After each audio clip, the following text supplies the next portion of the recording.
Welcome to Wisdom and Wealth, a channel dedicated to helping you cultivate a richer, more fulfilling life, especially if you're over 40.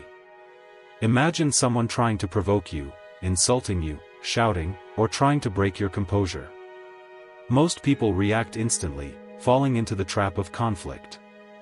But what if true strength isn't in responding, but in ignoring? The ancient Buddhist Masters knew that the secret to inner peace isn't about winning arguments, but avoiding them altogether. Today, you'll learn how mastering the art of non-response can transform your life, free you from unnecessary drama, and give you a rare kind of power, the power of an unshakable mind. Before we dive deeper, if you are finding any value in the content, make sure to like and subscribe to Buddhist Doctrine channel. From childhood, we learn to react. If someone pushes us, we push back. If they yell, we yell louder.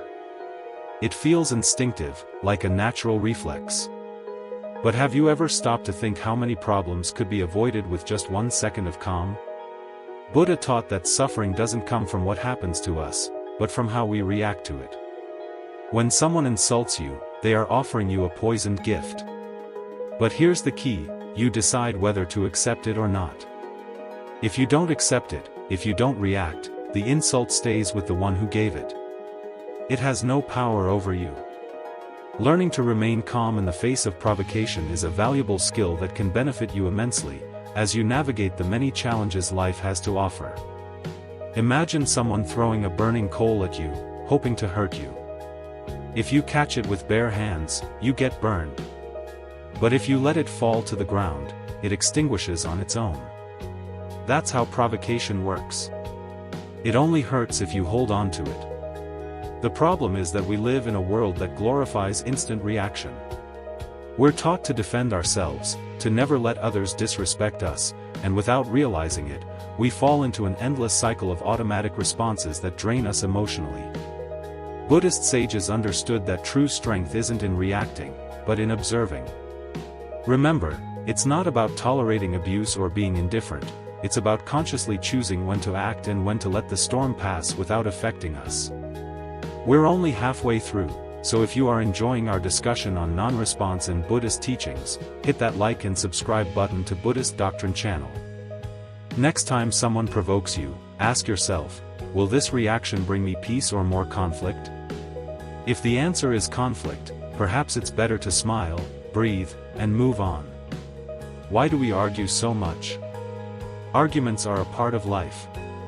From a young age, we learn that to be heard, we must raise our voices, defend our opinions, and prove we are right.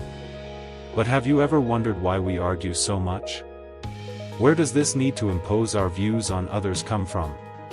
Taking the time to be introspective about conflict can allow you to better cope with and avoid conflict.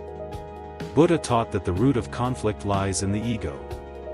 We want to be right because our identity clings to our beliefs. When someone challenges them, we take it as a personal attack, and our instinctive reaction is to defend ourselves. We don't realize that most of the time, an argument is just two egos fighting for dominance. Think about the last time you argued with someone. Did it really change anything? Did the other person accept your point of view, or did they just become more stubborn? In most arguments, no one wins. They only create more tension, more resentment, more distance. Great Buddhist masters understood that arguing is often a waste of energy, not because we shouldn't express our thoughts, but because speaking with attachment and aggression pulls us away from peace. It's not about staying silent all the time or avoiding every debate, but about wisely choosing when to speak and when to let go. There's an old saying, if you speak, make sure your words are better than silence. If the pursuit of inner peace resonates with you, then why not join our community? Subscribe to Buddhist Doctrine channel today. How often do we talk out of impulse, without considering whether our words will bring harmony or chaos? Before engaging in an argument, try pausing and asking yourself, is this truly necessary? Am I speaking from ego or from understanding? When you learn to recognize the root of an argument, you realize that many of them are unnecessary, and when you let them go, you free yourself from an enormous emotional burden. The art of non-response, in a world where everyone wants the last word, silence becomes a powerful tool. We've been taught that responding is a duty, that staying silent means surrender, that if we don't defend our position, we are losing. But what if the real victory lies in not responding at all? Buddha spoke of non-resistance as a path to inner peace. This doesn't mean allowing mistreatment or accepting injustice, it means understanding that not every battle is worth fighting. When someone insults or provokes you, they expect a reaction. They want to see you upset because it validates their anger. But if you deny them that satisfaction, their aggression loses its purpose. Remember, to engage or not to engage is entirely your choice. Imagine someone throws a stone at you, hoping you will throw it back. If you pick it up and return the attack, the conflict escalates. But if you simply let it fall to the ground and keep walking, the fight dissolves on its own. The same happens with words. Choosing not to respond isn't weakness, it's intelligence. Non-response is an act of self-control. It allows us to step out of the game of provocation and conserve our energy. But it takes practice because the ego wants to defend itself, to prove it is right.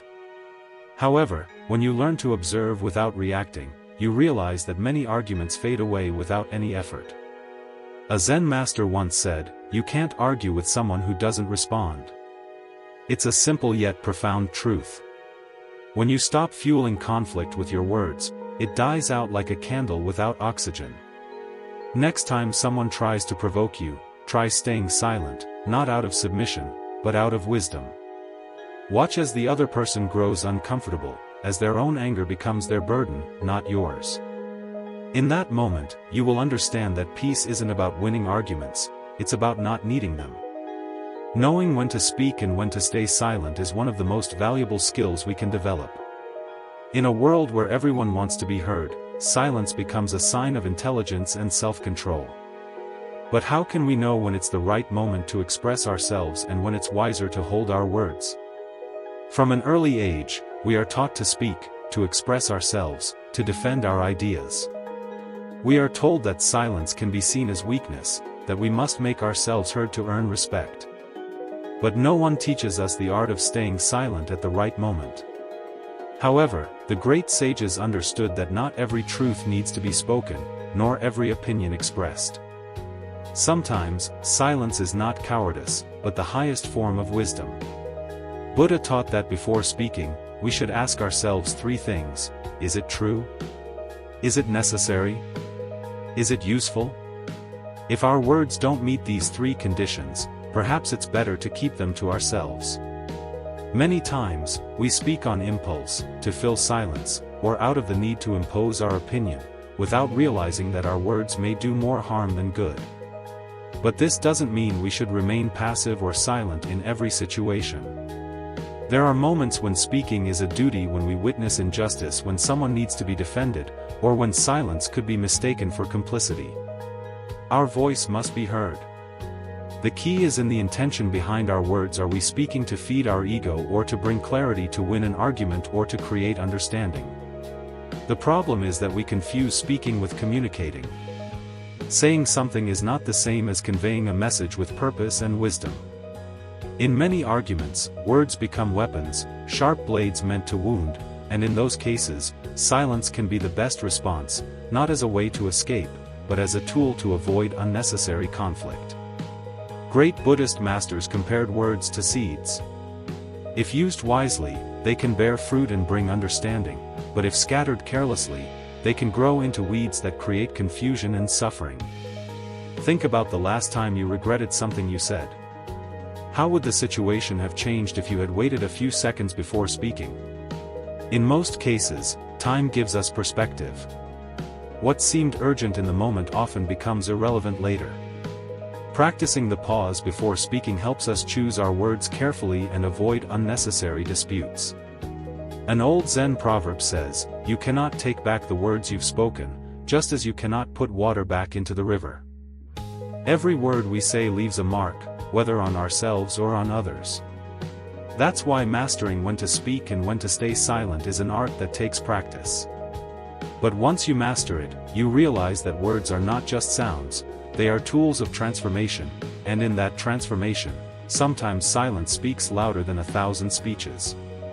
Conflicts are inevitable. We live in a world where differences in thoughts, values, and emotions can clash at any moment. However, while conflict is a part of life, the suffering it causes is optional. The key is not to eliminate conflict entirely, but to learn how to handle it wisely.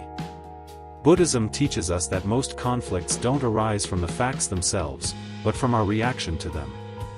Often, what truly upsets us is not what happens, but the meaning we attach to it. If someone speaks to us rudely, we might see it as a personal attack, or we could ask ourselves, is this person acting from their own pain? The way we choose to perceive a situation determines whether it turns into conflict or simply passes like a fleeting moment. One of the most effective strategies for avoiding conflict is not reacting immediately. When someone says something upsetting, we feel the urge to respond quickly, to defend ourselves, to strike back. But if we take a breath and allow a few seconds to pass before replying, our minds have a chance to settle and see the situation more clearly. A few seconds of pause can prevent hours of argument. Another essential strategy is developing empathy. We often forget that everyone sees the world through their own perspective, shaped by their experiences, fears, and emotional wounds. If someone acts with anger, it's often not because they hate us, but because they are struggling with their own suffering. Responding with understanding instead of aggression can turn a fight into a moment of connection.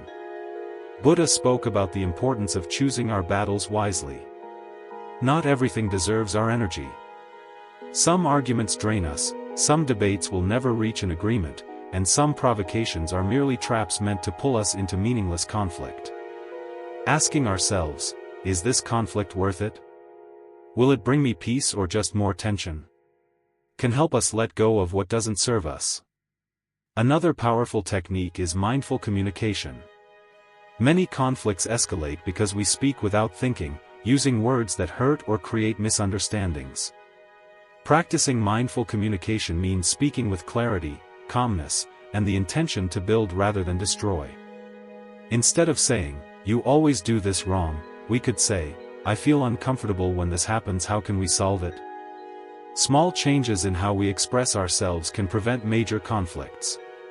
Finally, one of the most powerful strategies is cultivating patience and detachment.